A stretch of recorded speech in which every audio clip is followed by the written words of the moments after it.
Hello English learners, welcome back to my channel.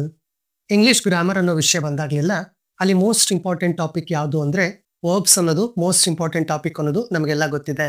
ಯಾಕೆ ಇದು most important means because without the help of verbs it is impossible to make a sentence in English.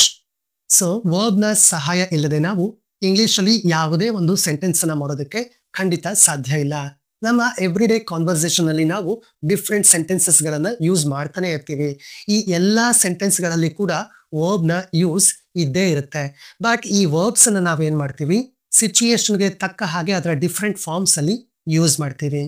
So ಹೀಗೆ verbs ಅನ್ನ different ಆಗಿ ಎಲ್ಲಿ ಹೇಗೆ use ಮಾಡಬೇಕು ಅನ್ನೋದನ್ನ ನಮಗೆ ತಿಳಿಸಿಕೊಡೋದೇ ಟೆನ್ಸಸ್. ಇಂಗ್ಲಿಷ್ ಅಲ್ಲಿ 12 ಟೆನ್ಸಸ್ ಇದೆ ಅನ್ನೋದು ಈಗಾಗಲೇ ನಿಮ್ಗೆಲ್ಲ ಗೊತ್ತಿರುತ್ತೆ. ಬಟ್ ಈ 12 ಟೆನ್ಸಸ್ ಅನ್ನ ಎಲ್ಲಿ ಹೇಗೆ ಯೂಸ್ ಮಾಡಬೇಕು ಅನ್ನೋ ವಿಚಾರದಲ್ಲಿ ಬಹಳಷ್ಟು ಜನಕ್ಕೆ ಸಿಕ್ಕಾಪಟ್ಟೆ ಕನ್ಫ್ಯೂಷನ್ಸ್ ಇರುತ್ತೆ. ಸೊ ಟೆನ್ಸಸ್ ಅನ್ನ ಈಸಿಯಾಗಿ ಹೇಳ್ಕೊಡ್ಬೇಕು ಅಂತ ಹೇಳಿ 12 tenses in 10 minutes, 12 tenses in 15 minutes, 12 tenses in half an hour, 12 tenses in 1 hour, ಈ ರೀತಿ ಬೇಕಾದಷ್ಟು ವಿಡಿಯೋಗಳನ್ನ ನೋಡಿದ ಮೇಲೂ ಕೂಡ ಒಂದಷ್ಟು ಜನರಿಗೆ ಅವರ ಡೌಟ್ಸ್ ಕ್ಲಿಯರ್ ಆಗೋದಿಲ್ಲ. ಯಾಕೆ ಅನ್ನೋದಾದ್ರೆ ಅವರಿಗೆ ಪ್ರತಿಯೊಂದು ಟೆನ್ಸ್ ಅನ್ನು ಕೂಡ ಡೀಟೇಲ್ಡ್ ಆಗಿ ಸ್ಟಡಿ ಮಾಡಬೇಕು ಅನ್ನೋ ಇಂಟರೆಸ್ಟ್ ಇರುತ್ತೆ. ಅದನ್ನ ಯಾವ ಸಿಚುಯೇಷನ್ಸ್ ಅಲ್ಲಿ ಯೂಸ್ ಮಾಡಬೇಕು ಅನ್ನೋದನ್ನ ತಿಳ್ಕೊಳ್ಳೋ ಆಸಕ್ತಿಯನ್ನ ಅವರು ಹೊಂದಿರ್ತಾರೆ.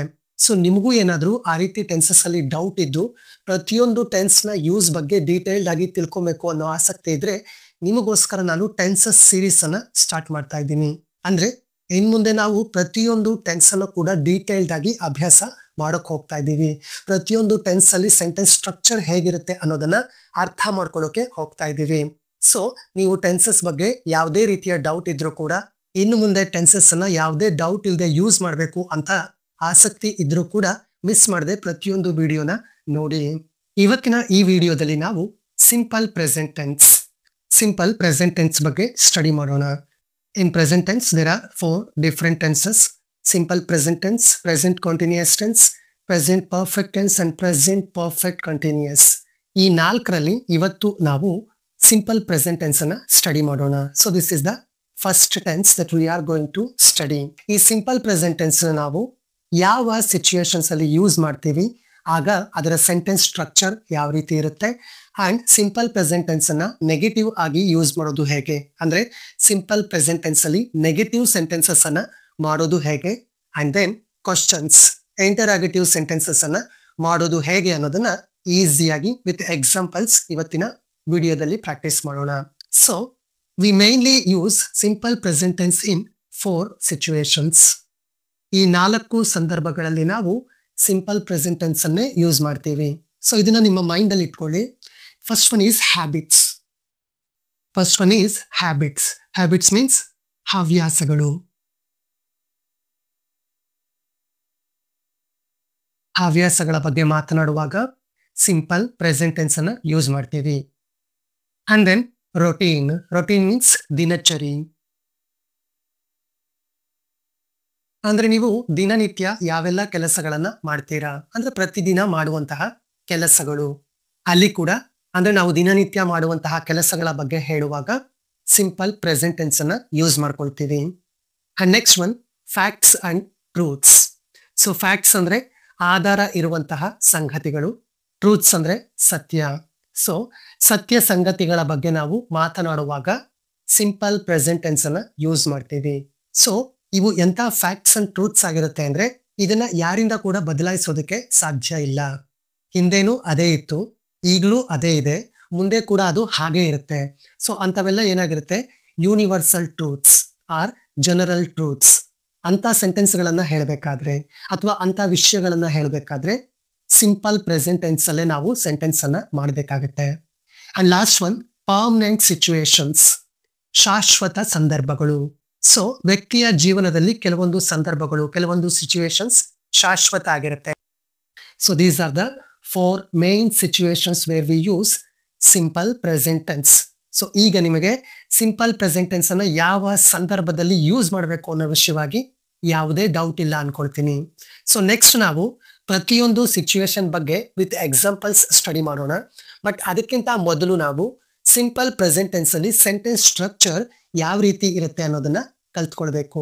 ಸೆಂಟೆನ್ಸ್ ಸ್ಟ್ರಕ್ಚರ್ ನಮಗೆ ಗೊತ್ತಾದಾಗ ಈಸಿಯಾಗಿ ಸೆಂಟೆನ್ಸ್ ಗಳನ್ನ ಮಾಡಬಹುದು. ಸೊ ಡೈರೆಕ್ಟ್ ಆಗಿ ನಾವು ಟೆನ್ಸ್ ಅನ್ನ ಕಲ್ತ್ಕೊಂಡ್ಬಿಡ್ತೀವಿ, ಅದನ್ನ ಎಲ್ಲಿ ಯೂಸ್ ಮಾಡೋದು ಕಲ್ತ್ಕೊಂಡ್ಬಿಡ್ತೀವಿ ಅಂದ್ರೆ ಆಗೋದಿಲ್ಲ. ಅದ್ರ ಜೊತೆಗೆ ಆ ಪರ್ಟಿಕ್ಯುಲರ್ ಟೆನ್ಸ್ ಅಲ್ಲಿ ಸೆಂಟೆನ್ಸ್ ಅನ್ನ ಮಾಡುವಾಗ ಯಾವ ಸ್ಟ್ರಕ್ಚರ್ ಅನ್ನ ಫಾಲೋ ಮಾಡಬೇಕು ಅನ್ನೋದನ್ನ ಕೂಡ ಅಭ್ಯಾಸ ಮಾಡಬೇಕು. ಸೊ ಅದಕ್ಕೋಸ್ಕರನೇ ಹೇಳೋದು, ಟ್ರಾನ್ಸ್ಲೇಷನ್ ಮೆಥಡ್ ಜೊತೆಗೆ ನೀವು ಗ್ರಾಮರ್ಗೆ ಕೂಡ ಪ್ರಿಯಾರಿಟಿ ಕೊಟ್ಟಾಗ ಸೆಂಟೆನ್ಸ್ ಸ್ಟ್ರಕ್ಚರ್ ಏನು ಅನ್ನೋದು ಅರ್ಥ ಆಗುತ್ತೆ. ಆಗ ಈಸಿಯಾಗಿ ಸೆಂಟೆನ್ಸ್ ಗಳನ್ನ ಯಾವುದೇ ತಪ್ಪಿಲ್ಲದೆ, ಮಿಸ್ಟೇಕ್ಸ್ ಇಲ್ಲದೆ ಮಾಡಬಹುದು. ಸೊ ಈಗ ನಾವು ಸಿಚುಯೇಷನ್ಸ್ ಅನ್ನ ತಿಳ್ಕೊಂಡ್ವಿ. ನೆಕ್ಸ್ಟ್ ಸೆಂಟೆನ್ಸ್ ಸ್ಟ್ರಕ್ಚರ್ ಅನ್ನ ಅರ್ಥ ಮಾಡ್ಕೊಳ್ಳೋಣ. ಸಿಂಪಲ್ ಪ್ರೆಸೆಂಟ್ ಟೆನ್ಸ್ ಅಲ್ಲಿ ಸೆಂಟೆನ್ಸ್ ಅನ್ನ ಮಾಡಬೇಕಾದಾಗ ಸೆಂಟೆನ್ಸ್ ಸ್ಟ್ರಕ್ಚರ್ ಯಾವ ರೀತಿ ಇರಬೇಕು? ಸೊ ಸೆಂಟೆನ್ಸ್ ಸ್ಟ್ರಕ್ಚರ್ ಈ ರೀತಿ ಇರುತ್ತೆ.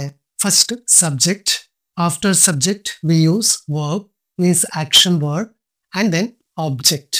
So the sentence structure is very simple. Sentence structure ಬಹಳ ಸಿಂಪಲ್ ಆಗಿದೆ. ಫಸ್ಟ್ ಸಬ್ಜೆಕ್ಟ್ ಬರುತ್ತೆ, ಸಬ್ಜೆಕ್ಟ್ ಆದ್ಮೇಲೆ ವರ್ಬ್ ಬರುತ್ತೆ, ವರ್ಬ್ ಆದ್ಮೇಲೆ ಆಬ್ಜೆಕ್ಟ್ ಬರುತ್ತೆ. ನಾವಿಲ್ಲಿ ವರ್ಬ್ ಅನ್ನ ಯೂಸ್ ಮಾಡಬೇಕಾದಾಗ ಕೆಲವೊಂದು ಇಂಪಾರ್ಟೆಂಟ್ ಥಿಂಗ್ಸ್ ಅನ್ನ ಮೈಂಡ್ ಅಲ್ಲಿ ಇಟ್ಕೊಳ್ಬೇಕು. ಸಿಂಪಲ್ ಪ್ರೆಸೆಂಟ್ ಟೆನ್ಸ್ ಅಲ್ಲಿ ಸಬ್ಜೆಕ್ಟ್ ಅಲ್ಲಿ ಐ, ವಿ, ಯು, ದೇ ಅಥವಾ ಪ್ಲೂರಲ್ ನೇಮ್ಸ್ ಅನ್ನ ನೋಡಿದಾಗ ನೀವಲ್ಲಿ ಯೂಸ್ ಮಾಡಬೇಕಾಗಿರೋ ವರ್ಬ್ ಏನಾಗಿರ್ಬೇಕು? ಬೇಸ್ ಫಾರ್ಮ್ ಅಲ್ಲಿ ಇರಬೇಕು. ಬೇಸ್ ಫಾರ್ಮ್ ಅಲ್ಲಿ ಅಂದ್ರೆ example eat, go, sleep, play. So verbs are born plural. So verbs ಯಾವಾಗ್ಲೂ ಕೂಡ ಅದರ ಹುಟ್ಟಿನಿಂದಲೇ ಅಥವಾ ಬೇಸ್ ವರ್ಬ್ಸ್ ಎಲ್ಲ ಯಾವಾಗ್ಲೂ ಕೂಡ ಪ್ಲೂರಲ್ ಫಾರ್ಮ್ ಅಲ್ಲೇ ಇರುತ್ತೆ. ಇದನ್ನ ಕೂಡ ನೀವು ಮೈಂಡ್ ಅಲ್ಲಿ ಇಟ್ಕೊಳ್ಳಿ. Base verbs, V1 form of the verbs ಇವೆಲ್ಲ ಕೂಡ ಏನಾಗಿರುತ್ತೆ? ಪ್ಲೂರಲ್ ಆಗಿರುತ್ತೆ. ಈಟ್, ಗೋ, ಸ್ಲೀಪ್, ಪ್ಲೇ ಇವೆಲ್ಲ ಕೂಡ plurals. So simple present tense ಅಲ್ಲಿ ಸಬ್ಜೆಕ್ಟ್ ಪ್ಲೂರಲ್ ಆಗಿದ್ದಾಗ ನೆಕ್ಸ್ಟ್ ಯೂಸ್ ಮಾಡುವಂತಹ ವರ್ಬ್ ಕೂಡ ಪ್ಲೂರಲ್ ಆಗಿರಬೇಕು. ಅಂಡ್ ನೆಕ್ಸ್ಟ್ ಸಬ್ಜೆಕ್ಟ್ ಏನಾದ್ರು he, she, it and singular names, he, she, it ಅಥವಾ ಸಿಂಗ್ಯುಲರ್ ನೇಮ್ ಆಗಿದ್ದಾಗ ನಾವು ಅಲ್ಲಿ ಯೂಸ್ ಮಾಡುವಂತಹ ವರ್ಬ್ ಸಿಂಗ್ಯುಲರ್ ವರ್ಬ್ ಆಗಿರಬೇಕು. ಅಲ್ಲಿ ಬೇಸ್ ವರ್ಬ್ ಅನ್ನ ಯೂಸ್ ಮಾಡಬಾರ್ದು. ವರ್ಬ್ ಅನ್ನ ಕೂಡ ಸಿಂಗ್ಯುಲರ್ ಮಾಡ್ಕೊಂಡು ಯೂಸ್ ಮಾಡಬೇಕು. ಸೊ ವರ್ಬ್ ಅನ್ನ ಸಿಂಗ್ಯುಲರ್ ಮಾಡೋದು ಹೇಗೆ ಅಂದಾಗ ವರ್ಬ್ಸ್ ಜೊತೆ ಎಸ್ ಆರ್ ಇ ಎಸ್ ಇವನ್ನ ಆಡ್ ಮಾಡಿದಾಗ ಬೇಸ್ ವರ್ಬ್ಸ್ ಸಿಂಗ್ಯುಲರ್ ಆಗಿ ಚೇಂಜ್ ಆಗುತ್ತೆ. For example eats, goes, sleeps, place ಇವೆಲ್ಲ ಏನು ಅನ್ನೋದಾದ್ರೆ ಇವೆಲ್ಲ ಕೂಡ singular verbs. So simple present tense ಅಲ್ಲಿ ಸಬ್ಜೆಕ್ಟ್ ಸಿಂಗ್ಯುಲರ್ ಆದಾಗ ನೀವು ವರ್ಬ್ ಅನ್ನ ಕೂಡ ಸಿಂಗ್ಯುಲರ್ ಫಾರ್ಮ್ ಅಲ್ಲಿ ಯೂಸ್ ಮಾಡಬೇಕಾಗುತ್ತೆ. ಸಿಂಗ್ಯುಲರ್ ಅಂಡ್ ಪ್ಲೂರಲ್ ಅನ್ನೋದು ನೌನ್ಸ್ ಅಲ್ಲಿ ಮಾತ್ರ ಅಲ್ಲ, ಸಿಂಗ್ಯುಲರ್ ಅಂಡ್ ಪ್ಲೂರಲ್ ಅನ್ನೋದು ವರ್ಬ್ಸ್ ಅಲ್ಲಿ ಕೂಡ ಇದೆ. ಇದು ಯಾವಾಗ ಯೂಸ್ ಆಗುತ್ತೆ ಅಂದ್ರೆ ಸಿಂಪಲ್ ಪ್ರೆಸೆಂಟ್ ಟೆನ್ಸ್ ಅಲ್ಲಿ. ಸೊ ಇದನ್ನ ಕೂಡ ನೀವು ನೆನಪಲ್ಲಿ ಇಟ್ಕೊಂಡಾಗ ಸೆಂಟೆನ್ಸ್ ಸ್ಟ್ರಕ್ಚರ್ ಅನ್ನ ಯೂಸ್ ಮಾಡಿಕೊಂಡು ಸಿಂಪಲ್ ಪ್ರೆಸೆಂಟ್ ಟೆನ್ಸ್ ಅಲ್ಲಿ ಸೆಂಟೆನ್ಸ್ ಮಾಡುವಾಗ ಯಾವುದೇ ಮಿಸ್ಟೇಕ್ ಖಂಡಿತ ಆಗೋದಿಲ್ಲ. ಸೊ ಈಗ ನಾವೇನ್ 4 ಸಿಚುಯೇಷನ್ಸ್ ಅನ್ನ ತಿಳ್ಕೊಂಡ್ವಿ, ಅವನ್ನ ಮೈಂಡ್ ಅಲ್ಲಿ ಇಟ್ಕೊಂಡು ಸೆಂಟೆನ್ಸ್ ಸ್ಟ್ರಕ್ಚರ್ ಅನ್ನ ಮತ್ತೆ ರೂಲ್ಸ್ ಅನ್ನ ಫಾಲೋ ಮಾಡ್ತಾ ಪ್ರತಿಯೊಂದು ಸಿಚುಯೇಷನ್ ಅಲ್ಲಿ ಸೆಂಟೆನ್ಸ್ ಮಾಡೋದು ಹೇಗೆ ಅನ್ನೋದನ್ನ ಎಕ್ಸಾಂಪಲ್ಸ್ ಮೂಲಕ ಅರ್ಥ ಮಾಡ್ಕೊಳ್ಳೋಣ. ಸಿಂಪಲ್ ಪ್ರೆಸೆಂಟ್ ಟೆನ್ಸ್ ಅನ್ನ ಯೂಸ್ ಮಾಡೋ ಮೊದಲನೇ ಸಂದರ್ಭ when we are talking about habits, ಹವ್ಯಾಸಗಳ ಬಗ್ಗೆ ಮಾತನಾಡುವಾಗ ಸೆಂಟೆನ್ಸ್ ಸಿಂಪಲ್ ಪ್ರೆಸೆಂಟ್ ಟೆನ್ಸ್ ಅಲ್ಲಿ ಇರುತ್ತೆ. ಸೊ ಸೆಂಟೆನ್ಸ್ ಸ್ಟ್ರಕ್ಚರ್ ನಮಗೆ ಗೊತ್ತಾಗಿದೆ. Subject, verb and then object. Subject singular ಆಗಿದ್ರೆ ವರ್ಬ್ ಸಿಂಗ್ಯುಲರ್ ಆಗಿರಬೇಕು. ಸಬ್ಜೆಕ್ಟ್ ಪ್ಲೂರಲ್ ಇದ್ರೆ ವರ್ಬ್ ಕೂಡ ಪ್ಲೂರಲ್ ಆಗಿರಬೇಕು. ನಾನು ಪ್ರತಿದಿನ ವ್ಯಾಯಾಮ ಮಾಡುತ್ತೇನೆ. So it's my habit. ಇದು ನನ್ನ ಹವ್ಯಾಸ. ನಾನು ಪ್ರತಿದಿನ ಏನ್ ಮಾಡ್ತೀನಿ? ವ್ಯಾಯಾಮವನ್ನ ಮಾಡುತ್ತೇನೆ ಅಥವಾ ಮಾಡ್ತೀನಿ. ಐ, ಆದ್ರೆ ನಾವು ರೂಲ್ ಅಲ್ಲಿ ಏನ್ ಹೇಳಿದೀವಿ? I, we, you, they and plural names ಬಂದಾಗ ನಾವು ವರ್ಬ್ ನ ಬೇಸ್ ಫಾರ್ಮ್ ಅನ್ನ ಯೂಸ್ ಮಾಡಬೇಕು ಅಂತ. So I exercise,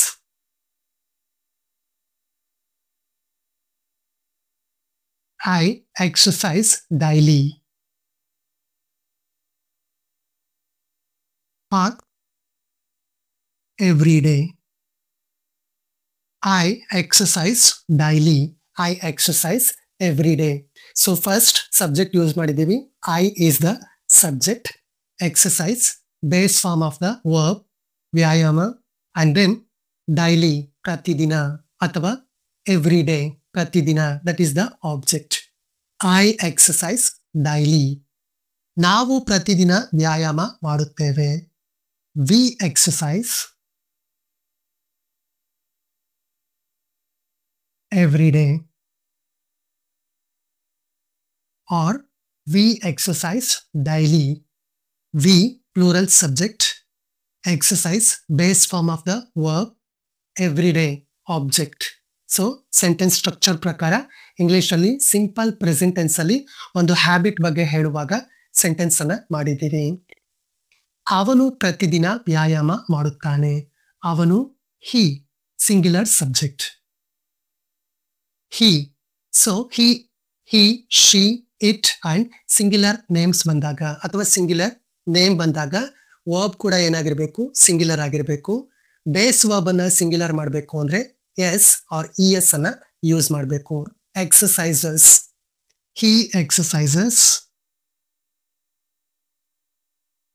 daily R he exercises every day. So ಈಗ ನಿಮಗೆ ಸಿಂಪಲ್ ಪ್ರೆಸೆಂಟ್ ಟೆನ್ಸ್ ಅಲ್ಲಿ ಹ್ಯಾಬಿಟ್ಸ್ ಬಗ್ಗೆ ಹೇಳುವಾಗ ಸೆಂಟೆನ್ಸ್ ಮಾಡೋದು ಹೇಗೆ ಅನ್ನೋದು ಖಂಡಿತ ಅರ್ಥ ಆಗಿದೆ ಅನ್ಕೊಳ್ತೀನಿ. ಸಿಂಪಲ್ ಪ್ರೆಸೆಂಟ್ ಟೆನ್ಸ್ ಅನ್ನ ಯೂಸ್ ಮಾಡುವಂತಹ ಸೆಕೆಂಡ್ ಸಿಚುಯೇಷನ್, ಎರಡನೇ ಸಂದರ್ಭ. When we are talking about facts and truths, ಸತ್ಯ ಸಂಗತಿಗಳ ಬಗ್ಗೆ ಮಾತನಾಡುವಾಗ ಅದನ್ನ ಯಾವಾಗ್ಲೂ ಕೂಡ ನಾವು ಸಿಂಪಲ್ ಪ್ರೆಸೆಂಟ್ ಟೆನ್ಸ್ ಅಲ್ಲೇ ಹೇಳ್ಬೇಕಾಗುತ್ತೆ. ಅದು ಜನರಲ್ ಟ್ರೂತ್ ಆದ್ರೂ ಆಗಿರ್ಬೋದು ಅಥವಾ ಯೂನಿವರ್ಸಲ್ ಟ್ರೂತ್ ಆದ್ರೂ ಆಗಿರಬಹುದು. ಸೊ ಎಕ್ಸಾಂಪಲ್, ಸೂರ್ಯ ಪೂರ್ವದಲ್ಲಿ ಉದಯಿಸುತ್ತಾನೆ ಅಥವಾ ಸೂರ್ಯ ಪೂರ್ವದಲ್ಲಿ ಹುಟ್ಟುತ್ತಾನೆ. It's a general truth. ಇದನ್ನ ಯಾವಾಗ್ಲೂ ಕೂಡ ನಾವು ಸಿಂಪಲ್ ಪ್ರೆಸೆಂಟ್ ಟೆನ್ಸ್ ಅಲ್ಲೇ ಯೂಸ್ ಮಾಡಬೇಕು. ಸೊ ದ ಸನ್, ಸನ್ ಅನ್ನೋದು ಯುನೀಕ್ ಥಿಂಗ್ ಆಗಿರೋದ್ರಿಂದ ಅದರ ಬಿಫೋರ್ ನಾವು ಡೆಫಿನೆಟ್ ಆರ್ಟಿಕಲ್ ದಿ ಆರ್ ದಾನ ಯೂಸ್ ಮಾಡಬೇಕಾಗುತ್ತೆ.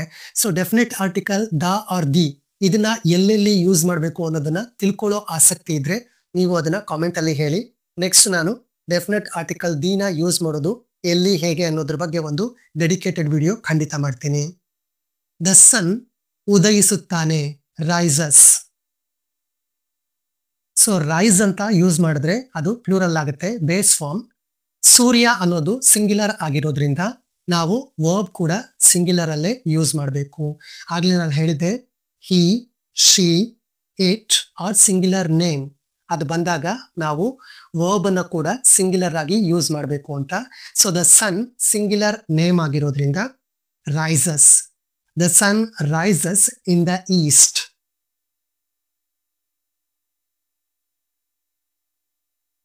ಆಕ್ಚುಲಿ ಇದನ್ನ ದಿ ಈಸ್ಟ್ ಅಂತ ಹೇಳಬೇಕು. ಯಾಕೆಂದ್ರೆ ವಾವೆಲ್ ಸೌಂಡ್ಸ್ ಬಂದಾಗ ಅದ್ರ ಬಿಫೋರ್ ಯೂಸ್ ಮಾಡುವಂತಹ definite article the or the ಅನ್ನೋದರ ಪ್ರೊನೌನ್ಸಿಯೇಷನ್ ದಿ ಆಗಿರುತ್ತೆ. The sun rises in the East.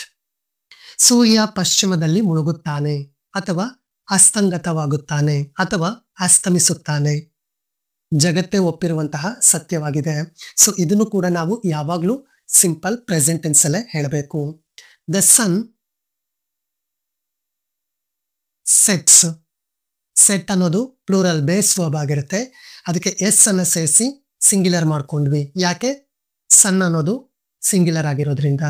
The sun sets in the West.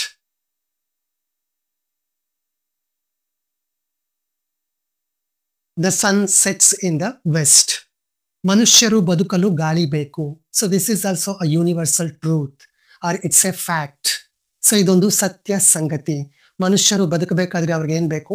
ಗಾಳಿ ಬೇಕು. ಸೊ ಇಂತಹ ಫ್ಯಾಕ್ಟ್ಸ್ ಅನ್ನ ಹೇಳುವಾಗ್ಲೂ ಕೂಡ ನಾವು ಸಿಂಪಲ್ ಪ್ರೆಸೆಂಟ್ ಟೆನ್ಸ್ ಅನ್ನೇ ಯೂಸ್ ಮಾಡ್ಕೊಳ್ತೀವಿ. ಸೊ ಮನುಷ್ಯರು ಹ್ಯೂಮನ್ಸ್. ಅಂಡ್ ಹ್ಯೂಮನ್ಸ್ ಅನ್ನೋದು ಪ್ಲೂರಲ್ ಆಗಿರೋದ್ರಿಂದ ನೀಡ್. ನೀಡ್ ಅನ್ನೋದು ಬೇಸ್ ವರ್ಬ್ ಪ್ಲೂರಲ್ ಅಲ್ಲಿದೆ. Humans need oxygen to live. Humans need oxygen to live. So ಈಗ ನಿಮಗೆ ಸಿಂಪಲ್ ಪ್ರೆಸೆಂಟ್ ಟೆನ್ಸ್ ಅನ್ನ ಯೂಸ್ ಮಾಡೋ ಸೆಕೆಂಡ್ ಸಿಚುಯೇಷನ್, ಎರಡನೇ ಸಂದರ್ಭ ಯಾವುದು, ಅಲ್ಲಿ ಹೇಗೆ ಸೆಂಟೆನ್ಸ್ ಗಳನ್ನ ಮಾಡಬೇಕು ಅನ್ನೋದು ಖಂಡಿತ ಅರ್ಥ ಆಗಿದೆ ಅನ್ಕೊಳ್ತೀನಿ. Next situation where we use simple present tense is routine or daily routine. ದಿನಚರಿ, ಪ್ರತಿನಿತ್ಯ ಮಾಡುವಂತಹ ಕೆಲಸಗಳು. ಸೊ ಇವು ಕೆಲಸಗಳಾಗಿರುತ್ತೆ, ಹ್ಯಾಬಿಟ್ಸ್ ಆಗಿರೋದಿಲ್ಲ. ಪ್ರತಿನಿತ್ಯ ನಾವು ತಪ್ಪದೇ ಮಾಡುವಂತಹ ಕೆಲಸಗಳು, ಡೈಲಿ ರೊಟೀನ್. ಅವನು ಬೆಳಗ್ಗೆ 8 ಗಂಟೆಗೆ ಶಾಲೆಗೆ ಹೋಗ್ತಾನೆ. ಸೊ ಪ್ರತಿದಿನ ಅವನು ಶಾಲೆಗೆ ಹೋಗೋ ಸಮಯ 8 ಗಂಟೆ. ಸೊ ಈ ರೀತಿ ಪ್ರತಿನಿತ್ಯ ಮಾಡೋ ಕೆಲಸಗಳ ಬಗ್ಗೆ ಹೇಳುವಾಗ, ಡೈಲಿ ರೊಟೀನ್ ಅನ್ನ ಮೆನ್ಷನ್ ಮಾಡುವಾಗ ಸಿಂಪಲ್ ಪ್ರೆಸೆಂಟ್ ಟೆನ್ಸ್ ಅನ್ನ ಯೂಸ್ ಮಾಡ್ಕೊಳ್ತೀವಿ. ಸೆಂಟೆನ್ಸ್ ಸ್ಟ್ರಕ್ಚರ್ ಅಲ್ಲಿ ಯಾವುದೇ ರೀತಿಯ ಚೇಂಜಸ್ ಇರೋದಿಲ್ಲ, ಸೇಮ್ ಇರುತ್ತೆ. ಸೊ ಅವನು ಅನ್ನೋ ಕಡೆ we use he. And he ಅನ್ನೋದು ಸಿಂಗ್ಯುಲರ್ ಆಗಿರೋದ್ರಿಂದ ಹೋಗುತ್ತಾನೆ, ಹೋಗು ಅನ್ನೋದರ ಬೇಸ್ ಫಾರ್ಮ್ ಗೋ ಆಗಿರುತ್ತೆ. ಅದನ್ನ ಸಿಂಗ್ಯುಲರ್ ಆಗಿ ಮಾಡ್ಕೊಂಡಾಗ goes. He goes to school at 8 a.m. 8 a.m. ಅವನು ಬೆಳಗ್ಗೆ 8 ಗಂಟೆಗೆ ಶಾಲೆಗೆ ಹೋಗುತ್ತಾನೆ. He goes to school at 8 a.m. ಅವರು ಸಂಜೆ ಮಾರುಕಟ್ಟೆಗೆ ಹೋಗ್ತಾರೆ. ಯೂಶುವಲಿ ಅವರು ಮಾರುಕಟ್ಟೆಗೆ ಈವ್ನಿಂಗ್ ಟೈಮ್ಸ್ ಅಲ್ಲೇ ಹೋಗ್ತಾರೆ.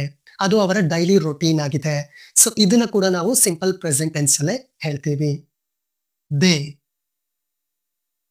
ದೇ ಅನ್ನೋದು ಪ್ಲೂರಲ್ ಆಗಿರೋದ್ರಿಂದ goes changes to go.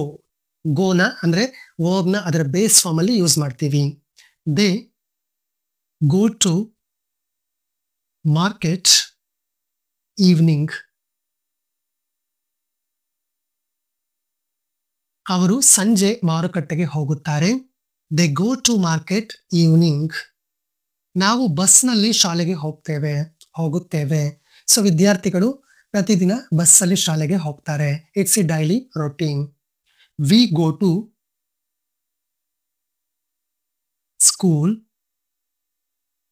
By bus. We go to school by bus. So ಇಲ್ಲಿ ನಾವು ಅವನು ಅನ್ನೋದರ ಬದಲಾಗಿ ರಾಜು ಬೆಳಗ್ಗೆ 8 ಗಂಟೆಗೆ ಶಾಲೆಗೆ ಹೋಗುತ್ತಾನೆ. Raju goes to school at 8 a.m. ಅಷ್ಟೇ, ಚೇಂಜಸ್ ಏನು ಇರೋದಿಲ್ಲ, ಸೇಮ್ ಇರುತ್ತೆ. ಬಟ್ ನಾವು ಹಿ ಅನ್ನೋ ಪ್ರೊನೌನ್ ಬದಲಾಗಿ ರಾಜು ಅನ್ನುವಂತಹ ಸಿಂಗ್ಯುಲರ್ ನೇಮ್ ಅನ್ನ ಯೂಸ್ ಮಾಡ್ಕೊಂಡಿರ್ತೀವಿ. ಇಲ್ಲಿ ದೇ ಅನ್ನೋದ್ರ ಬದಲಾಗಿ 2 ಅಥವಾ 3 ಹೆಸರುಗಳನ್ನ ಕೂಡ ಯೂಸ್ ಮಾಡಬಹುದು. Sharada and Radha go to market evening. So ಈಗ ನಿಮಗೆ ಸಿಂಪಲ್ ಪ್ರೆಸೆಂಟ್ ಟೆನ್ಸ್ ಅನ್ನ ಯೂಸ್ ಮಾಡುವಂತಹ ಮತ್ತೊಂದು ಸಿಚುವೇಶನ್, ಮತ್ತೊಂದು ಸಂದರ್ಭ ಯಾವುದು ಅನ್ನೋದು ಬಹಳ ಕ್ಲಿಯರ್ ಆಗಿ ಅರ್ಥ ಆಗಿದೆ ಅನ್ಕೊಳ್ತೀನಿ. ಸೊ ನೀವು ಇದನ್ನ ಕಲಿಯುವಾಗ ನೀವು ನಿಮ್ಮ ಡೈಲಿ ರೊಟೀನ್ ಏನಿದೆ ಅದನ್ನ ಒಂದ್ ಕಡೆ ಕನ್ನಡದಲ್ಲಿ ಬರೆದು ಇಂಗ್ಲಿಷ್ಗೆ ಟ್ರಾನ್ಸ್ಲೇಟ್ ಮಾಡಿ. ಬಟ್ ಈಗ ನೀವು ಮಾಡ್ತಾ ಇರೋ ಮೆಥಡ್ ಜಸ್ಟ್ ಟ್ರಾನ್ಸ್ಲೇಷನ್ ಆಗಿರೋದಿಲ್ಲ, ನೀವು ಗ್ರಾಮರ್ ಪ್ರಕಾರ ಟ್ರಾನ್ಸ್ಲೇಷನ್ ಅನ್ನ ಮಾಡ್ತಾ ಇರ್ತೀರಾ. ಸೊ ನಿಮ್ಮ ಸೆಂಟೆನ್ಸ್ ಸ್ಟ್ರಕ್ಚರ್ ಅಲ್ಲಿ ಯಾವುದೇ ಮಿಸ್ಟೇಕ್ ಖಂಡಿತ ಆಗೋದಿಲ್ಲ. And then the last situation where we use simple present tense. Simple present tense ಅನ್ನ ಯೂಸ್ ಮಾಡುವಂತಹ ಕೊನೆಯ ಸಂದರ್ಭ ಪರ್ಮನೆಂಟ್ ಸಿಚುವೇಶನ್ಸ್, ಶಾಶ್ವತ ಸಂದರ್ಭಗಳು. ಸೊ ಇಲ್ಲಿ ಶಾಶ್ವತ ಸಂದರ್ಭಗಳು ಆರ್ ಪರ್ಮನೆಂಟ್ ಸಿಚುವೇಶನ್ ಅಂದಾಗ ನೀವು ಇಡೀ ಭೂಮಿ ಇರೋವರೆಗೆ, ಇಡೀ ಜೀವನ ಇರೋವರೆಗೆ ಅಂತ ಅರ್ಥ ಮಾಡ್ಕೊಳ್ಬಾರ್ದು. ಒಂದು ನಿರ್ದಿಷ್ಟ ಸಮಯದವರೆಗೆ ಅನ್ನೋದನ್ನ ಅರ್ಥ ಮಾಡ್ಕೊಳ್ಬೇಕಾಗತ್ತೆ. ಆ ನಿರ್ದಿಷ್ಟ ಸಮಯದವರೆಗೆ ಅವರು ಆ ಕೆಲಸವನ್ನ ಮಾಡ್ತಾ ಇರ್ತಾರೆ. ಸೊ ಅಂತವನ್ನ ಹೇಳಬೇಕಾದಾಗ್ಲೂ ಕೂಡ ನಾವು ಸಿಂಪಲ್ ಪ್ರೆಸೆಂಟ್ ಟೆನ್ಸ್ ಅನ್ನ ಯೂಸ್ ಮಾಡ್ಕೊಳ್ತೀವಿ.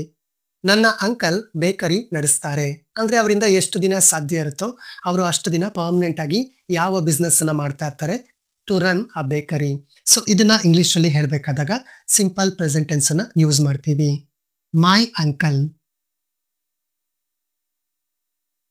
So here subject my uncle, ನನ್ನ uncle.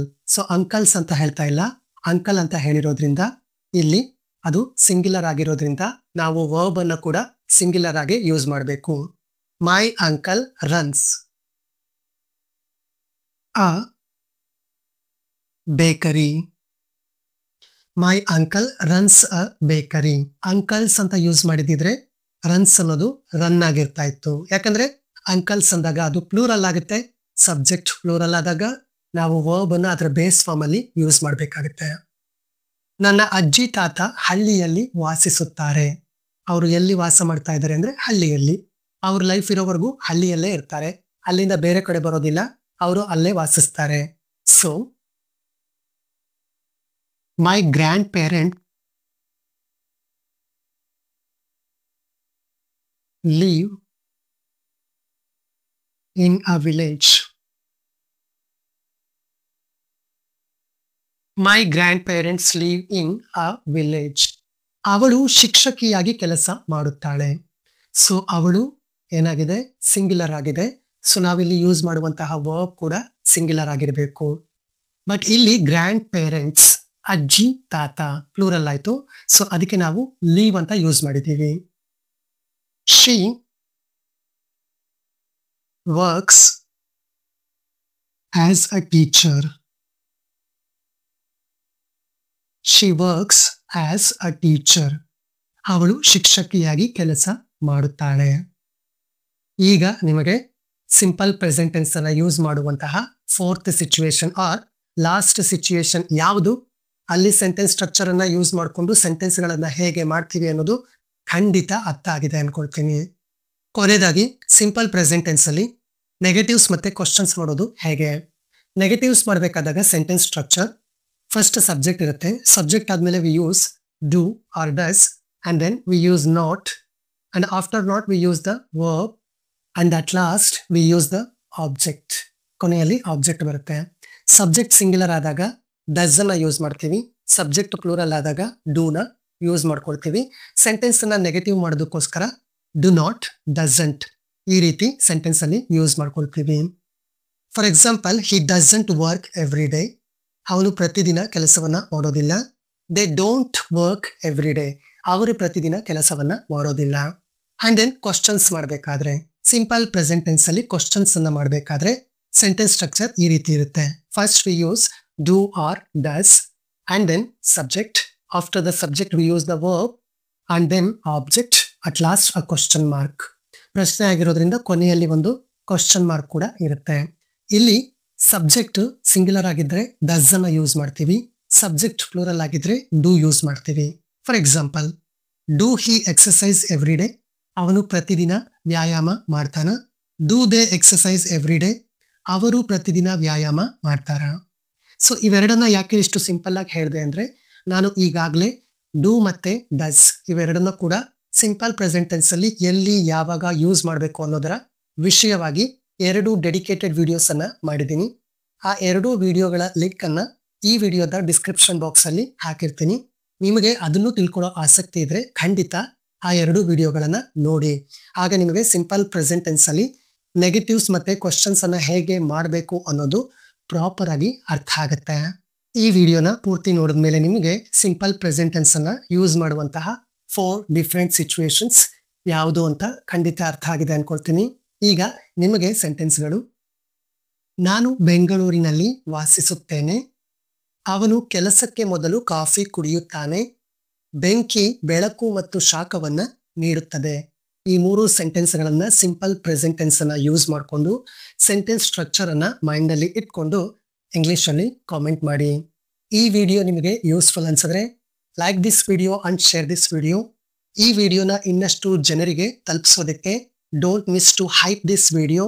And if you are watching my videos for the first time, then don't forget to subscribe my YouTube channel. Thank you.